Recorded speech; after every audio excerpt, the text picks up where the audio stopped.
The Firth of Clyde shimmered under a pale sun. Gentle waves lapped against the shores of Helensburgh, a quaint Scottish town known for its Victorian charm. But even amidst this peaceful scene, a sense of unease lingered. Just 10 minutes' drive from Helensburgh loomed Faslane, home to Britain's nuclear submarine fleet, a stark reminder of the Cold War. Few residents knew the true cost of that conflict, the human lives shattered and reshaped by its relentless grip. Among them lived a man who had survived famine, war, and betrayal, emerging as a silent guardian of peace. He was born in 1905 into a world teetering on the brink, and 1917 to 1921, the Ukrainian War of Independence and Polish-Ukrainian War. The year was 1932, and Ukraine was in the throes of the Holodomor, a man-made famine of Stalin's twisted smaking that claimed millions of lives. His earliest memories were etched in hunger, the gnawing pain in his stomach a constant companion. He witnessed family and neighbors wasting away, their bodies reduced to skeletal frames. Survival became the only imperative, eclipsing childhood innocence and replacing it with a grim determination to live. The famine left an indelible mark on his soul, a chilling reminder of life's fragility and the brutal indifference of those in power.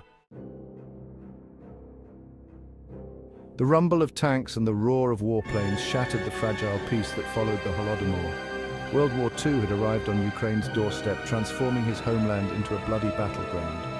Caught between Stalin's regime and the invading Nazi forces, he faced an impossible choice. Joining the Red Army meant certain death, fighting for a regime that had starved millions. In a cruel twist of fate, survival lay with the enemy. He joined the Wehrmacht, donning their uniform. For the first time in his life, he had guaranteed food, clean clothing, and bedding. He received thorough training and was disciplined into the very force that had brought war to his doorstep, promising liberation from the despised Soviet regime. It offered a chance for payback after years of poverty, terror, fear, and the genocide inflicted on his beloved people. He served as an interpreter, his knowledge of the local language and customs proving invaluable to the German war machine. Yet his role went beyond translating. He fought alongside the Wehrmacht as a fierce warrior against the Soviet forces. Driven by the need to exact vengeance on what he believed were barbarian thugs who had oppressed his people, he saw every engagement as a chance to repay the years of terror and suffering they had inflicted. Each battle was a personal crusade, a fight not just for survival, but for the justice he had long yearned for his homeland. The tide of war had turned, and the once unstoppable German advance had faltered. By 1944, the Allies had landed in Normandy, pushing steadily inland with relentless force, driving the Nazi forces back toward the Rhine. The momentum of the Allies on the Western Front signaled the beginning of the end for Hitler's ambitions, leaving German troops stretched thin and retreating under the relentless pressure from both East and West.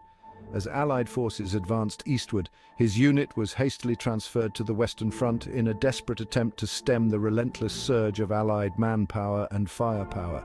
Amid the chaos and the crumbling Nazi regime, he saw his chance to escape, a fleeting opportunity to free himself from the losing side before it was too late. One night, under the cover of darkness, he slipped away from his unit, his heart pounding with fear and anticipation. He made his way to the Allied lines, his hands raised in surrender. The British soldiers who captured him were initially wary. A Ukrainian in a German uniform speaking fluent German raised suspicions, but his story was too compelling to ignore. He spoke of the Holodomor, the horrors he had witnessed, and his desperate desire to fight for a just cause. His knowledge of the German military machine proved invaluable, and rather than placing him in a POW camp to sit out the remainder of the war, British intelligence eagerly seized the opportunity to gain a crucial advantage from his insights. The war ended, but his service was far from over. With the Iron Curtain descending across Europe, he became an invaluable asset to Western intelligence agencies. His language skills, cultural understanding, and first-hand experience of life under Soviet rule provided crucial insights. He was smuggled back into Soviet-occupied Ukraine, this time as a spy for the West.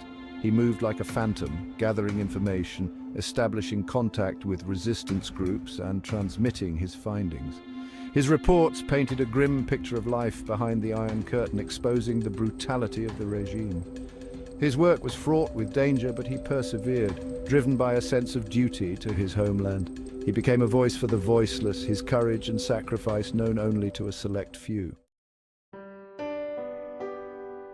Eventually, the time came for him to vanish into the anonymity of the West. He was given a new identity, a new life, far removed from the horrors he had witnessed. He settled in Helensburgh, a place as far removed from the killing fields of Ukraine as one could imagine. The quiet streets and gentle pace of life provided a stark contrast to his past.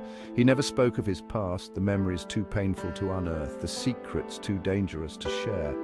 His story, though largely unknown, serves as a powerful reminder of the human cost of conflict and the extraordinary resilience of the human spirit.